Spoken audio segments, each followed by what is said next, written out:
Harper Lewis, 34 years old, living in Seattle, Washington.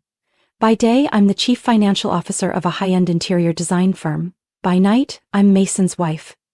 The college boyfriend I once believed was the love of my life. We had been together for 11 years, married for 6. There was a time I thought nothing could ever break the bond between us. But sometimes, the beginning of the end isn't a blowout fight or some earth-shattering betrayal. It's just a text preview on a locked screen. That morning, like any other, I got up earlier than Mason. While brushing my teeth in the bathroom, I saw his iPhone light up on the sink. A message popped up from a name I didn't recognize. Can't wait for the weekend, the cabin, wine, and that pink lace set. I'm counting the hours. I froze. Not because the message was bold, but because it was real. I stood there, toothbrush in hand, foam dissolving in my mouth, feet cold against the tile. Behind the frosted glass door, I could hear water running down my husband's back as he showered, getting ready for work like it was any other day. And me? I couldn't take my eyes off the screen as it faded to black. I didn't unlock the phone. I didn't need to. In that moment, what I felt wasn't shock, it was confirmation. I had suspected it for a while. Lately, Mason had been pulling the last-minute business trip excuse, leaving me alone in the once cozy house on empty weekends. He'd started bringing his phone into the shower, something he never used to do. His laptop had a new password, and those eyes that once looked at me with warmth now only glanced past me, like I was a painting on the wall he'd long grown tired of. I used to tell myself, "Don't be paranoid, Harper. Everyone gets tired after all these years. Don't make a scene over a look." But now, I just wanted to go back in time and tell myself, stop being stupid. I washed my face, dried my hands, and did my makeup like always. My hands didn't tremble. Instead, I felt a strange emptiness, as if I had just stepped out of my own life and was watching it from the outside. When I walked out of the bathroom, I saw Mason standing in front of the bedroom mirror tying his tie. He glanced at me and smiled, just like every other morning. Maybe he hadn't realized that everything had changed the moment I read that message on his phone screen. "This weekend, I have a client seminar in Portland," he said, adjusting his collar. "I'll be home late on Sunday." I nodded. "Don't forget to bring a thick coat." "It gets cold at night there," I replied, my voice flat without emotion. I didn't ask about the message. I didn't ask who was counting the hours. I didn't want to interrupt the carefully scripted act he'd put so much effort into. Because in my mind, something else had already begun to take shape. And I wouldn't say a single word until it was finished. Mason always slept like a rock after his Thursday night tennis and 2 whiskeys. I knew that as well as I knew his fingerprint on his right index finger. That night, once Mason had passed out, the scent of whiskey and shampoo still hanging in the air, I quietly took his phone, gently tilted his hand onto the sensor. Click. The screen lit up. A chill crept down my spine, like the winter wind off the lake by the cabin where he once promised to build a balcony for us. The message about the pink lace set was just the surface. What I found was an entire secret life he'd been living, one I had no idea about. Her name was Claire Donovan, not some naive 20-something. Claire was a sales rep for a medical device company, about 38 years old, living in Tacoma. She had sharp wit, experience, and more importantly, she was married. His name came up in an older message. "Tyler will be in San Jose all week. The cabin's all ours." Tyler Donovan, her husband. I quietly Googled him, typed in his name, and there it was. His LinkedIn profile. Tyler Donovan, 41 years old, high-end residential architect specializing in sustainable spaces, with his own firm in Bellevue. His profile picture showed a tall man, light stubble, and a tired but kind smile. I didn't sleep that night. Each message felt like a blade slicing through old memories. Every time Mason said he was going to a training in Portland. Every night I sat alone reviewing files with only the dishwasher humming in the background. The next morning I sat in front of my computer, writing and rewriting a message at least 15 times before finally sending it. "Hi Tyler, this is Harper Lewis. I believe my husband, Mason Lewis, and your wife, Claire Donovan, are having an affair. If you're open to a conversation, I can share evidence. My number is 20655557321. My palms were soaked with sweat the moment I hit send. 3 hours later, my phone rang. His voice was deep and strangely calm, but there was a subtle tremor beneath it. Is this some kind of joke? I wish it were, I replied, my throat dry. I have texts, photos, and their weekend plans at the Chelan Lake cabin. A pause. What do you want to do? He asked after a long silence. I gripped the phone tighter, then spoke slowly. Would you want to meet them there with me? Before they uncork the wine or take off their coats? Tyler didn't answer right away. Then finally a long breath. Okay, let's meet first. I want to see what you know. We agreed to meet Saturday morning at a small cafe in Ellensburg, halfway between Seattle and Chelan. I arrived early, sitting in a corner booth facing the parking lot, and it took just one heartbeat to recognize Tyler when he walked in. Tall frame, light brown coat, and a stride that carried the weight of winter behind it. He sat down without small talk. I placed my phone on the table, opened the message thread between Mason and Claire, and handed it to him. With every swipe of the screen, I saw his hand tighten. When he reached the photo Claire had sent, her toes on the hardwood floor of the cabin, a floor he instantly recognized as his own design. He leaned back, eyes shut. I thought it was just work, just distance, he murmured. She never wanted to see a counselor, now I know why. After nearly an hour of conversation, Tyler said, I still have a spare key to the cabin. Claire doesn't know I kept it. I nodded. Mason thinks I'm on a business trip in Spokane this weekend. He has no idea I'm anywhere near here. Then? We'll get there first, he said, looking directly at me. But no yelling, no drama. Just let them see us. And the truth. I tightened my grip on the coffee mug and nodded. The plan came together from the shattered pieces inside both of us, the betrayed. No shouting, no chasing. Just a presence, timed perfectly, like a mirror held up to the lies they'd tried so hard to hide. We agreed to meet again Sunday morning at the cabin. They were scheduled to arrive at 6 p.m. By 10 a.m. Sunday, I was pulling up to the wooden cabin nestled among pine trees along Lake Chelan. The air was cold, but there was no snow. Everything felt clearer in this crisp morning light, the truth, the pain, and the plan we were about to carry out. Tyler was already there. His silver car sat dusted with pollen near the steps. He was inside, holding a mug of hot coffee, eyes fixed on the still water of the lake. When I walked in, he nodded.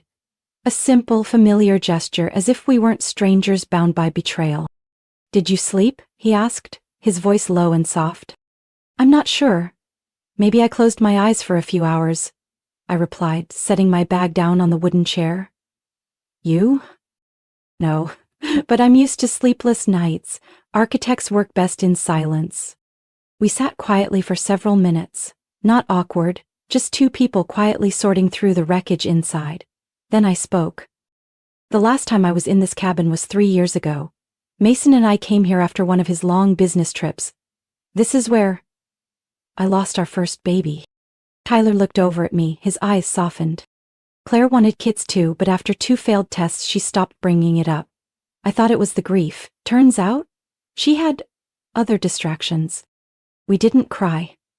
There was only the steady hum of the electric heater and a wind brushing past the trees. Do you think we're going too far? I asked, though I already knew the answer. No, Tyler said. If this were revenge, maybe, but this is about bringing them face to face with reality. I nodded, like an unexpected group therapy session.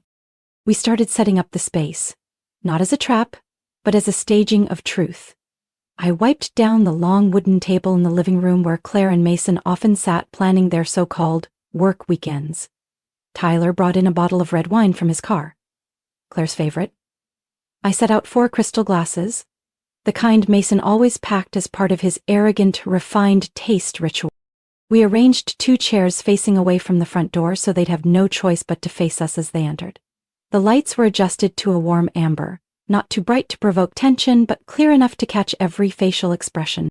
How do you think they'll react? I asked as we sat down, scanning the room like we'd just finished staging a play. Tyler shook his head. Claire will cry. Mason, I'm not sure. Maybe anger, maybe begging. But I guarantee he's not ready for the fact that both of us know everything. We spent the rest of the afternoon talking about ourselves. Not just as the betrayed, but as people. Stripped down behind the armor that heartbreak had forced us to wear. I told Tyler about all the times Mason skipped family gatherings, claiming client emergencies. About the Uber receipts I'd seen that originated from a residential neighborhood 40 minutes away from his office, and how I'd once convinced myself he'd just stopped at a bar with friends. Tyler shared how he once caught Claire smiling to herself while texting, only to snap her phone shut the moment he walked in. I knew something was off, he said, but I chose to trust her until you messaged me. Outside, the sky turned gray. The clock read 4:12 p.m. Less than 2 hours, I said, adjusting the last glass. Are you scared? Tyler asked. I'm not afraid of the truth, I replied. I'm only afraid I might forgive the unforgivable. He looked at me for a moment, then nodded. I'll remember that. We stepped out onto the porch, standing together as the stillness of the lake made time feel like it had stopped. 5:57 p.m. The air inside the cabin was tight, strung like a wire ready to snap. Tyler and I sat silently in the living room, facing the entrance. 2 wine glasses rested on the table beside the bottle of red Claire once called the only thing that makes a weekend feel special. On the armchair across from us sat a thick envelope filled with everything we needed. Printed messages, screenshots, credit card statements, and a voice recording of Mason's assistant casually confirming Mason doesn't have any meeting in Portland. We heard the crunch of tires on gravel in the distance. Tyler looked at me. I said nothing, just nodded.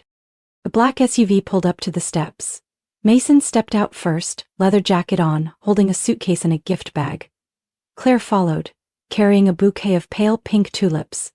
They were laughing, carefree, as if arriving at some kind of honeymoon retreat. The door opened. Claire entered first, her smile freezing instantly. Mason bumped into her back, then looked up. Just in time for our eyes to meet.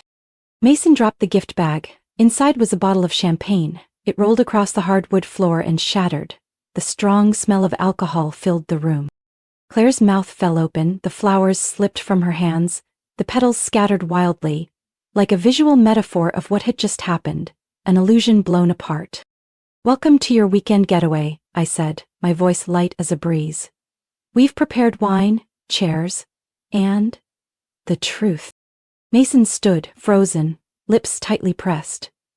Claire stepped back half a pace, her eyes darting to Tyler for help. Harper, it's not what you think, Mason began. It's not? I tilted my head. Then what about the texts about the cabin, the wine receipts, and the Uber confirmation to her neighborhood? Are those not what I think either? Tyler stood. And what about me, Claire? You said you were going to a seminar with a female coworker. You even texted, "Good night, miss you," before turning off your phone. Was I imagining that too? Claire broke down, covering her face. Tyler, please don't. No, he said, his voice steely. Don't what? Don't stand here and face you? Don't hear the truth? Don't watch my wife cheating in the very house I designed with my own hands? I stood and took the envelope from the chair beside me, placing it on the table. I didn't come here empty-handed, I said, my voice steady. I spent the last 48 hours gathering everything. Call history, messages, photos from the company wedding. Claire and Mason both attended. The one Mason told me was just with the guys. Claire turned pale. Mason grabbed the envelope, flipped through a few pages, then threw it down after only seconds, his eyes bloodshot. You were spying on me? I looked at him directly.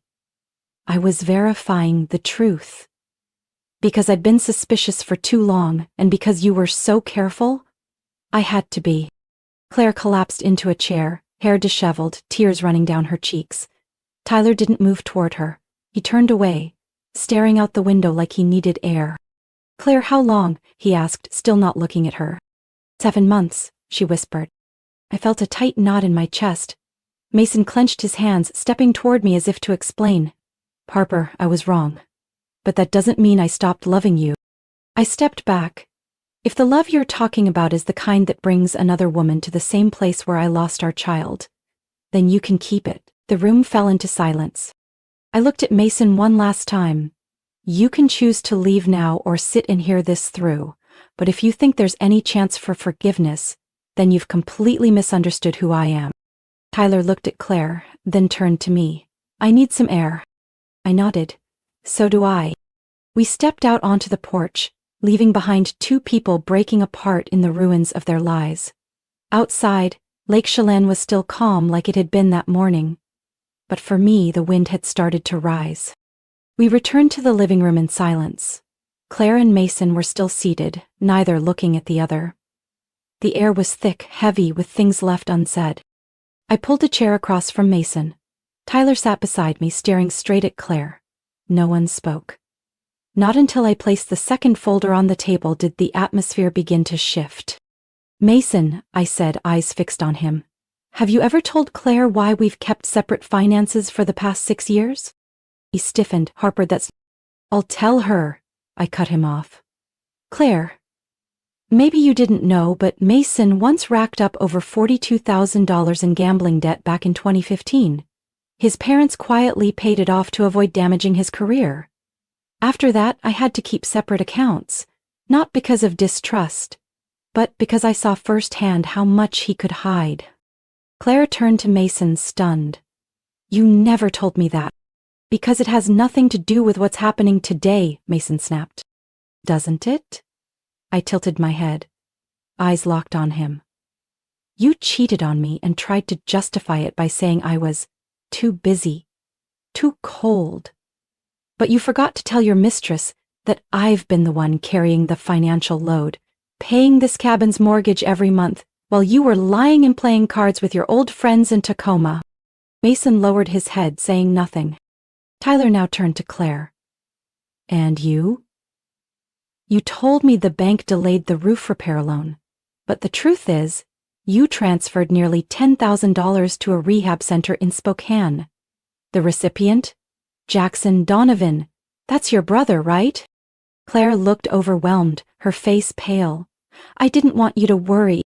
"No," Tyler said, voice steady but cold. "You didn't want to share the truth.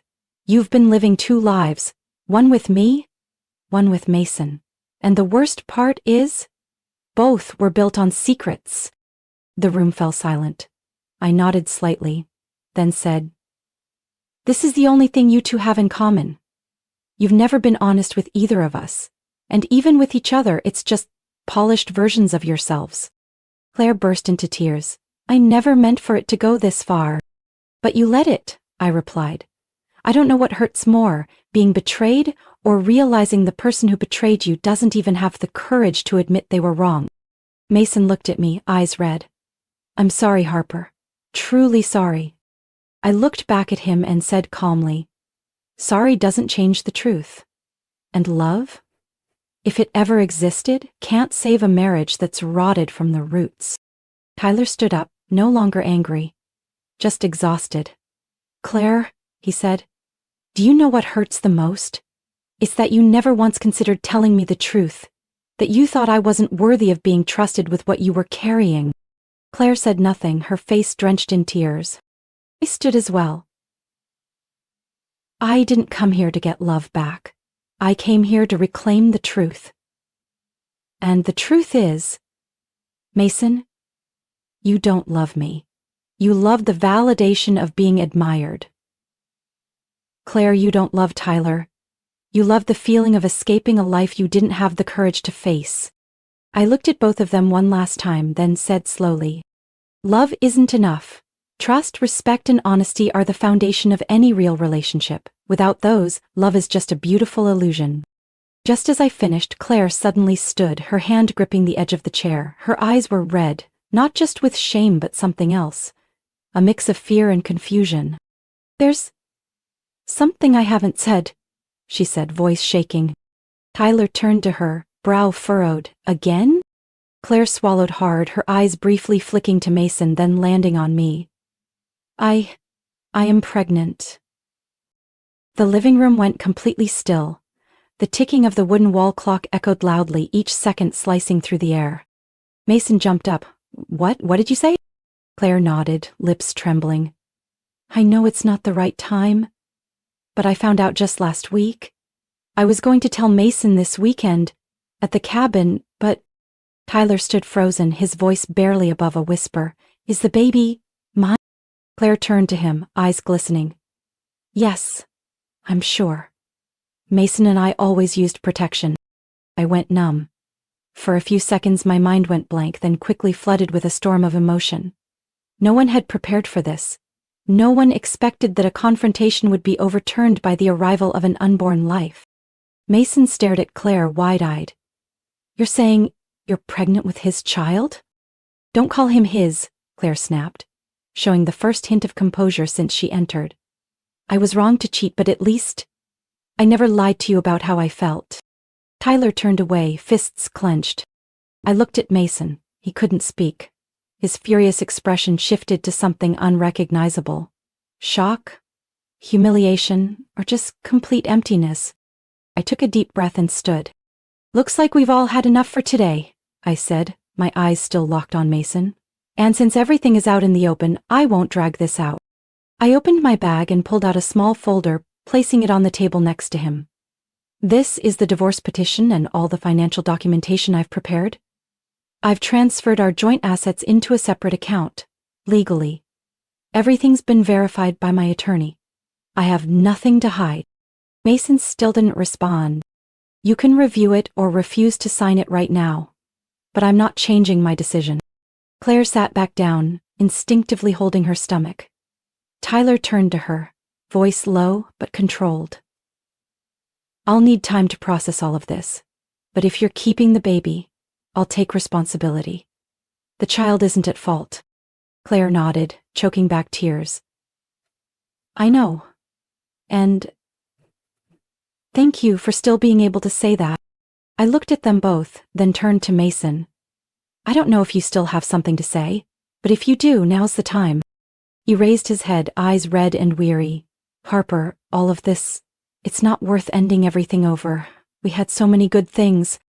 You're right, I nodded. We had so many good things.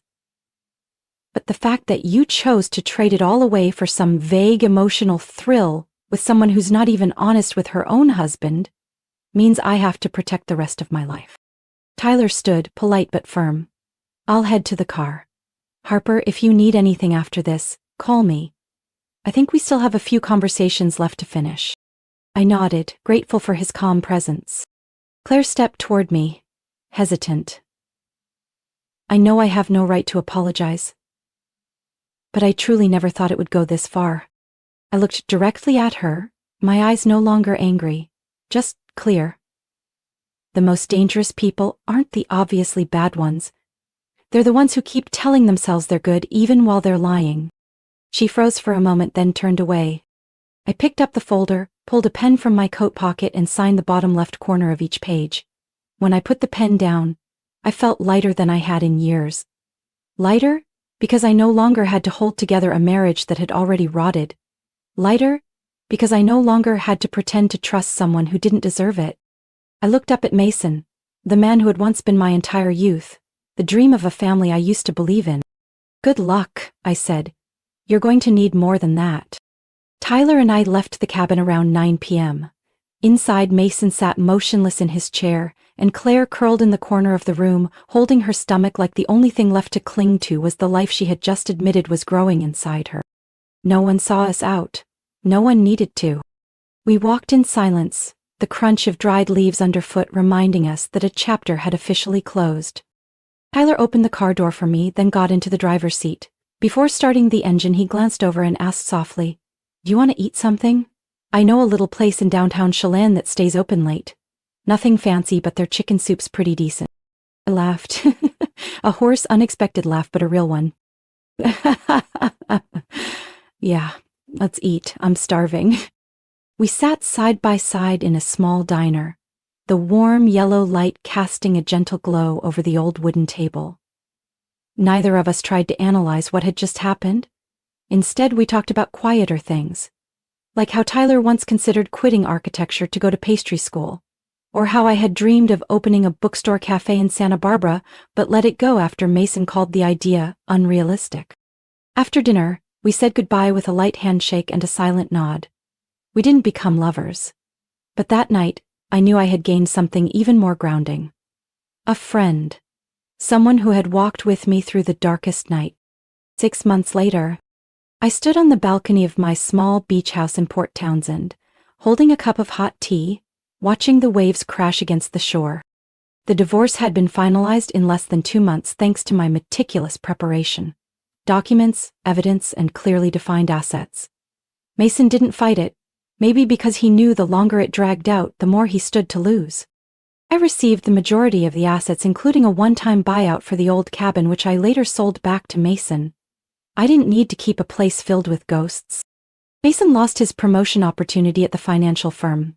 His boss, Bisi, a strict but fair woman, found out about what happened through an internal company event. No one said anything officially, but gradually he was removed from big projects. From the next executive director, he became the guy overseeing Team B temporarily. Claire gave birth last week.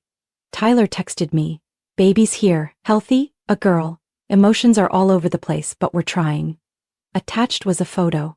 A tiny hand wrapped around Claire's finger, and Tyler looking into the camera with a softness I'd never seen before. I don't know if they got back together as a couple, but clearly, they're learning how to be honest. With themselves and each other, even if late. As for me, I live alone in a new house by the sea. It's not far from Seattle, but peaceful enough that I can hear the wind every morning. I changed jobs. No longer a CFO, but a freelance financial advisor working on my own schedule. No more packed meetings. No more midnight email chains. I've also learned how to unplug, how to rest, how to breathe. Tyler and I still keep in touch. Not often, but consistently. Sometimes it's a quick happy Thanksgiving. Sometimes it's just, saw a little French-style cabin in Oregon, made me think of you, beautiful. And sometimes it's a 15-minute call, just to ask, are you doing okay? I don't need anything more. We walked through one of the longest nights of our lives together, and even though neither of us says it, I know, we're friends. A kind of friendship that needs no labels, just a look to understand each other. That evening I sat on the front porch, holding my favorite book with a small music player beside me softly playing a Debussy symphony. I didn't think about Mason anymore. No more pain, no more regret, only a quiet peace, like the autumn sea. I had survived what once felt impossible. And most importantly, I had found myself again. One early morning in March, just as the sun rose over the distant pine trees, I woke up earlier than usual. Not because of an alarm clock, not for a meeting or a packed schedule, simply because I wanted to enjoy the early moment of the day that I had missed for years. The light streamed through the glass windows, spilling across the living room of my small home on the bay in Port Townsend. The space was bathed in a soft golden hue, reflecting off the teacup in my hand, making everything feel strangely clear. I sat down in my familiar armchair, draped a light knit blanket over my legs, and gazed out at the sea, gently lapping in the distance. My heart no longer felt heavy, and most importantly, I no longer felt like the woman left behind. I had divorced and started a new life. Mason had once been a significant part of my world, but he wasn't the destination. He came into my life to teach me an expensive lesson, to wake me up and help me realize that trust should never be given to someone who doesn't know how to protect it. Love doesn't last when honesty is missing, and blind sacrifice only makes us forget our own worth. For years I tried to be a good wife, successful at work, gentle in conversations, forgiving of flaws. But what did I get in return? A marriage filled with betrayal. A husband who no longer looked at me like a partner, but like someone planning his escape without being caught. Did it hurt? Of course. But the pain no longer drowned me. It had brought me back to shore. I had found myself more than ever before. I was no longer the woman sitting alone in the car silently crying after realizing her husband changed his password. No longer blaming herself. Maybe I wasn't soft enough. When he avoided holding her at night. no longer clutching a coffee mug each morning, just to hear his words while feeling completely numb inside. I am steady now, clear, alert, and strong enough to walk away from anyone who no longer deserves a place in my life. I remember the last time I saw Mason. It was at a financial charity event in Seattle. He stood across the room with a glass of wine watching me from a distance. He looked different, thinner, quieter. As I walked past him, he softly called, "Harper." I turned. "Hello. You look..." "Well," he said, hesitating. "I am well," I nodded. "I just wanted to say I'm sorry." I smiled. "I know. But you don't have to say it. Because that's the past. And I've chosen to live in the present." He nodded and stepped back. For the first time, I saw him as small. Every morning in my new home, I open all the windows to let the sunlight in. I keep pots of lavender along the porch and grow herbs just outside the kitchen. I started picking up what I once abandoned. An unfinished manuscript, a few pages of journaling, a letter to my 25-year-old self. Naive but full of dreams. I began offering financial counseling for divorced women.